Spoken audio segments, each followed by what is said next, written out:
E aí, tudo bem? Sejam bem-vindos a mais um vídeo. Criados à imagem e semelhança de Deus, hoje é dia de falarmos sobre a tão famosa coroa da criação, que somos eu e você. Então bora ver em Gênesis 2, puxa uma cadeira, vem comigo, porque hoje a gente vai continuar a falar de Bíblia.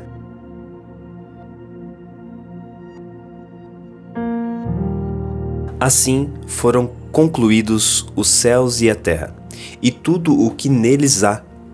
No sétimo dia, Deus já havia concluído o trabalho que realizara. Assim, nesse dia, descansou de todo o seu trabalho.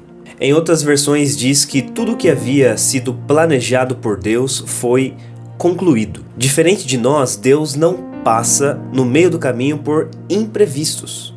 Nada faz com que ele precise mudar os seus planos. Nós às vezes fazemos planos, promessas, votos com nós mesmos. E no meio do trajeto esquecemos.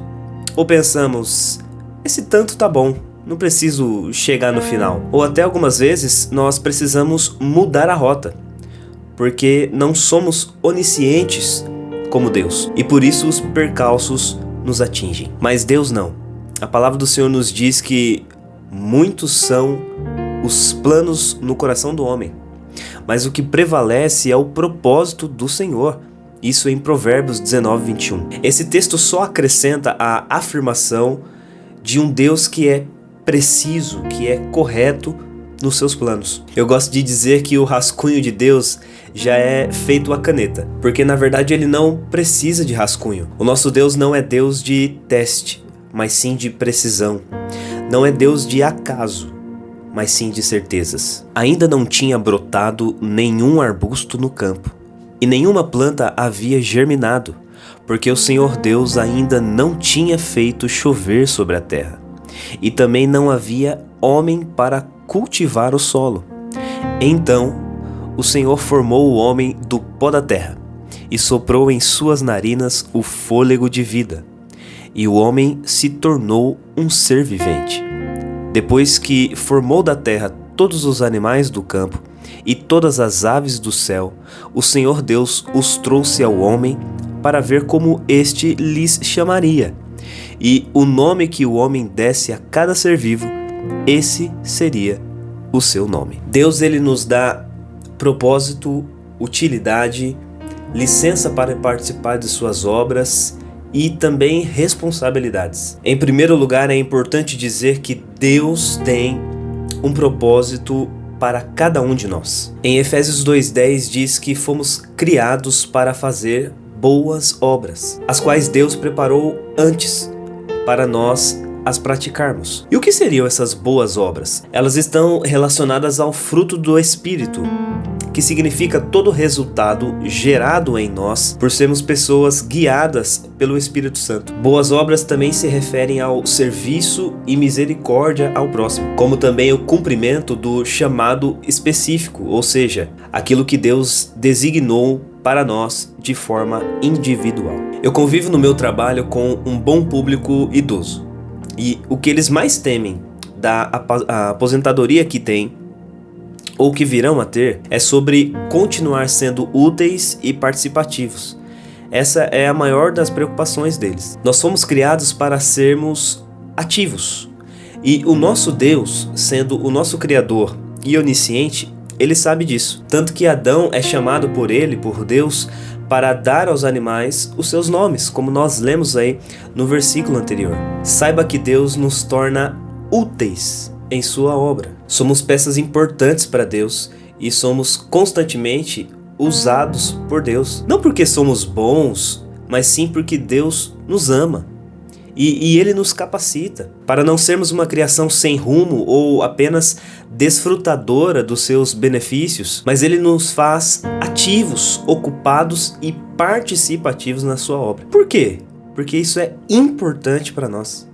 A atividade está em nossa essência e precisamos colocar em prática aquilo que Deus plantou nas nossas vidas. Mantendo o raciocínio, Deus nos faz responsáveis. Se Deus não nos desse a ordem de sermos zelosos e responsáveis em tudo o que fizéssemos, como diz em Colossenses 3:23, teríamos o argumento de sermos desprezíveis com algumas coisas. Mas há sobre mim e sobre você responsabilidades e que são fundamentais para a nossa manutenção e amadurecimento na obra do Senhor. Um jovem que muda as suas prioridades, a sua postura e toda a sua maturidade ao se tornar pai, nós também devemos ser ainda mais responsáveis com aquilo que Deus colocou nas nossas mãos para fazer. Então o Senhor Deus declarou: não é bom que o homem esteja só.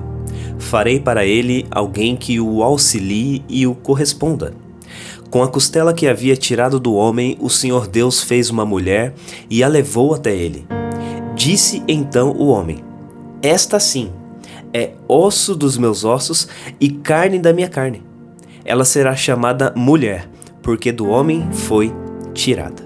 Você viu bem o que Deus disse? Ele não nos criou para estarmos sozinhos. Não sei se existe alguém que está assistindo esse vídeo e pensa a favor, ou melhor, pensa dessa maneira: a minha vida é melhor sozinho. Entenda que essa solidão não é projeto de Deus. Até porque Deus cria um par para cada espécie, macho e fêmea. Assim se há plenitude na espécie. Adão não estava pleno.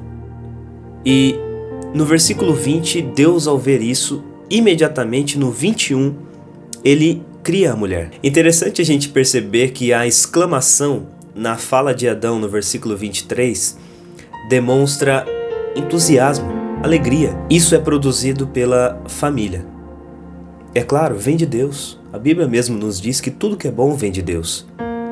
Mas um laço familiar produz isso. Amigos verdadeiros produzem isso. O casamento produz isso. Comunhão. O ser humano precisa disso. A palavra de Deus nos diz em Provérbios 18:1 que aquele que se isola procura o seu próprio desejo, além de se rebelar contra toda a sabedoria. Não entenda a solidão como um lugar para a fuga dos seus problemas. Não é esse o desejo de Deus para nós. Crie amizades reais, uma família unida e, com certeza, você será abençoado por Deus. Amém? Bom, para nós concluirmos, até fiz um slide aqui para nós entendermos, recapitularmos aquilo que nós aprendemos hoje. Primeiro nós vimos que nós servimos um Deus de obras completas e perfeitas. Nada feito por Deus fica sem uma conclusão. Ele não deixa nada pela metade. Suas obras são plenas e completas. Pois aquele que em tudo está, tudo pode, tudo sabe, sempre fará com perfeição. Remova esse pensamento de que você está sobrando. A palavra de Deus nos diz em Salmos 139, versículo de número 16, de que antes que nós fôssemos formados, ou melhor, antes que nós tivéssemos a forma de um embrião, o Senhor já nos conhecia. Ele já tinha nos desenhado. E melhor, Ele já havia escrito os nossos dias, todos os nossos dias, no teu livro. O que eu compreendo com isso é que muito antes de nós existirmos, já havia um plano e um propósito esperando por mim e por você, que fora estabelecido por Deus. Então, entenda, de uma vez por todas, que eu e você, somos ferramentas importantes e muito usadas nas mãos daquele que nos criou. É claro que existem momentos que precisamos de espaço, privacidade, de tempo, mas esse texto vem reforçar o valor de estarmos em comunhão. Buscar um casamento abençoado, uma família abençoada, amizades também abençoadas. Fomos criados para estarmos em união. Esse é o desejo de Deus. Ó, quão bom e quão suave que os irmãos vivam em comunhão.